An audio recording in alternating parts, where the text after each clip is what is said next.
After months of chasing a misfire on my twin-turbo V12 CL65 AMG, today was supposed to be the day we finally fixed it.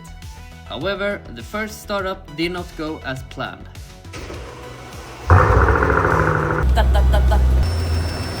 What was that? Taking everything apart again. Just when I thought we finally won, I think it's gone! The car hit me with another issue. Oh my fucking god. Last episode, this CL65 developed a misfire underload on one bank.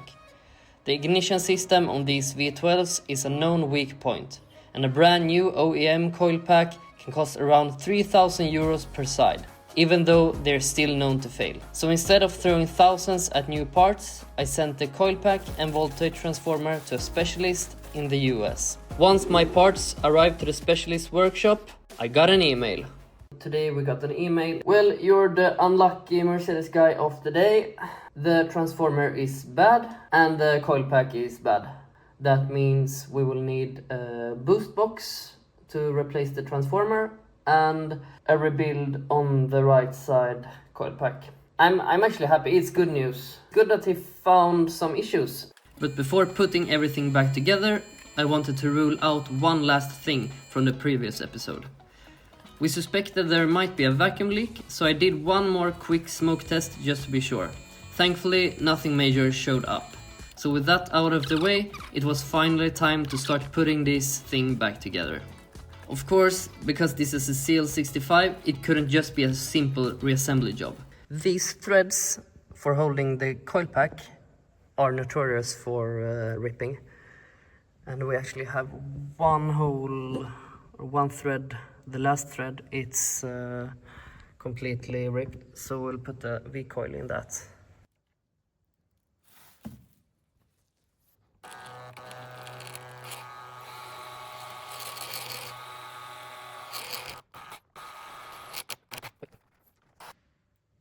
We drilled out the hole and now we need to tap the hole using this. I bought this ratchet. Made for the purpose, but it's too long, so it will not fit. We put this in the drilling machine instead.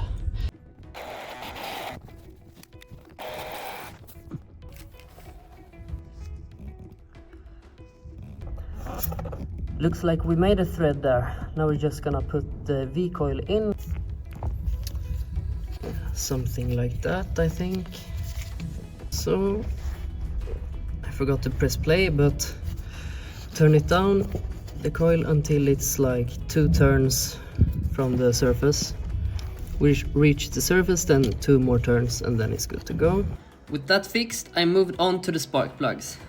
Since this car is tuned, I want to make sure the gap was exactly where I wanted it. Slightly tighter than stock at around 0.026 inch. It's one of those small details that can make a big difference on a boosted engine like this. Checked all 12 and they are within spec, so that's perfect. Let's proceed. So with the spark plugs checked and installed, we're finally ready for the main event. Time to put the coil pack in. Here's the new boost box, which we're gonna install. Gonna move it up to the side, put it near the battery, is the plan. Here we have the refurbished coil pack. Looks good. We're just gonna put some silicone on the rubber boots. Then it will slide on much more easier. I remember from last time I struggled. It was super hard to get it on. And then I just realized, okay, just put some silicone here. Then it will slide on. The car was finally going back together. And the best part is, repairing these original parts saved a huge amount of money compared to buying new OEM components, which on a car like this really matters, because if you don't work smart with a CL65, it will absolutely destroy your wallet.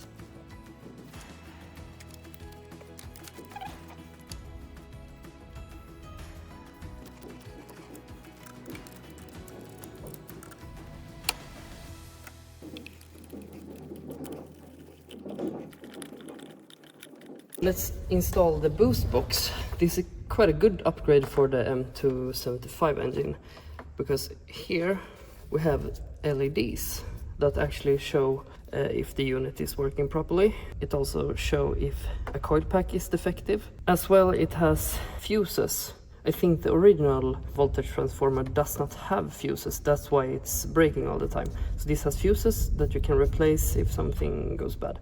This is quite good upgrade, and it's gonna be so interesting to see how the car behaves afterwards. Gonna connect it here and then put it near the battery.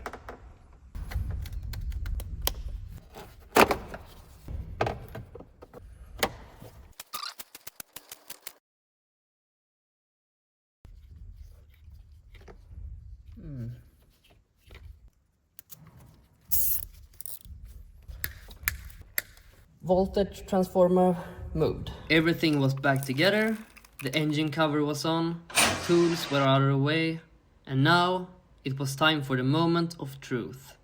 This was supposed to be the moment where all the stress paid off. The car started, but straight away something sounded very wrong.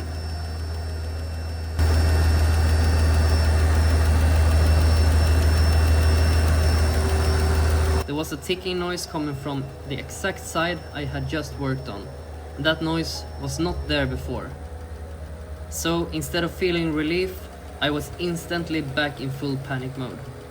What was that? That's like the worst sound you can hear on an engine like this. I immediately stopped the car. I let it run for like 1-2 minutes. I thought it could be like lifter noise, since the car has been standing for several months, and this was the first startup for the season, but it didn't go away. So let's hope for the best, and no, we're not gonna prepare for the worst, but let's hope for the best. I have two theories: that the sound is coming from spark plug, that maybe it did not seal properly. So I bought a new torque wrench. We're gonna redo the spark plugs. I have 12 new, so I will just put 12 new in. I wanna, take the chance. There could be faulty spark plugs. We don't know. Quality of car parts has gone down the recent years. So my first theory is the spark plugs, that maybe some spark plug didn't seal properly, and second theory is that it could be some kind of knocking from the coil pack due to bad contact. We're gonna check the coil pack and see, maybe we put too much silicone grease on the coil packs. We're gonna clean it up and put it back. Yeah, that's about what we can do right now, so let's continue. Back apart it came. I decided not to take any chances this time, so I pulled the plugs back out, checked everything over, and instead of reusing them, I put in another fresh set. Also, I checked for potential damage to spark plug threads. I found no signs of that, thankfully. Shouldn't we see on a spark plug if the thread in the block would be bad? Then we would see like metal shavings here. This time I used my new torque wrench and tightened them properly to 25 Nm. I also cleaned off any excess dielectric grease from the coil pack boots, just in case that was affecting the connection.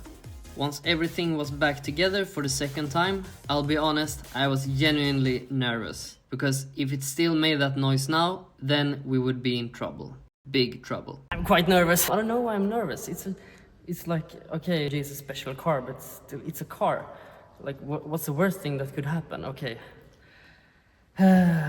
So, yeah, because this was not what I expected. I was just thinking that just gonna put new spark plugs, gonna put a new coil pack and voltage transformer, then everything should run fine.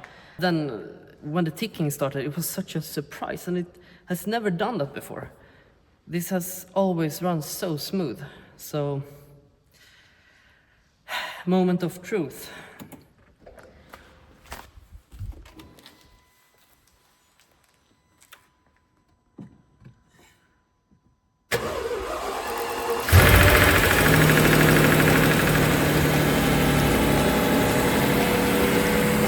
I think it's gone.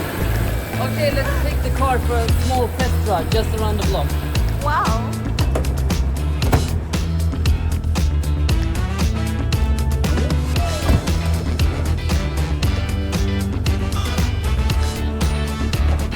This time it fired up much better. Oh my fucking god. What a drama queen this is. The ticking was dramatically reduced almost immediately, and after a short warm-up it completely disappeared.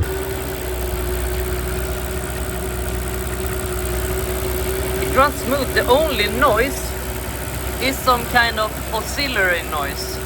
No horrible surprise, no instant panic, just a smooth, quiet V12. And after everything this car has put me through lately, that felt amazing. I'm so happy. It's a great feeling, actually. I was so worried. I was super worried that something happened with the engine, like we dropped something and scored the cylinder wall or something. I just thought the worst case possibility or the worst case scenario, but this was great. I think it was, we don't know what it was, what the cause actually was, but it had to do with the spark plugs or the coil pack.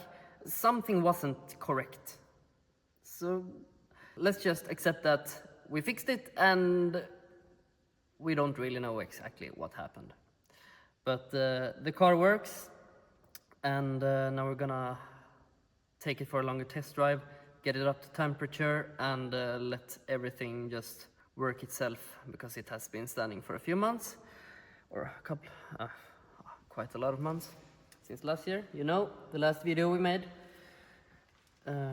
So yeah, great. See you soon. It's hard to explain unless you've worked on one of these cars yourself, but when something like this finally goes right, the relief is massive.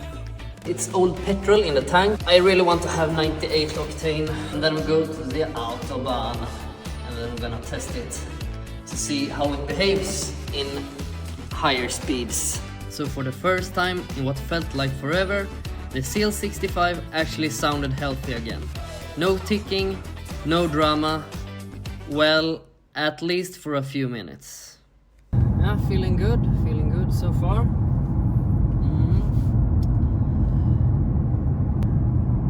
The CL65 AMG drama queen. What to say? But then the CL65 did what a CL65 does best. It found a brand new way to ruin my day. And we just got the car home, and now it won't go in or out of gear. Perfect. On the drive, the gearbox suddenly slammed during a shift, and the gear display started acting strangely. In the AMG menu, it showed N, even though the car was still in drive. Then later, when we got home, it got worse.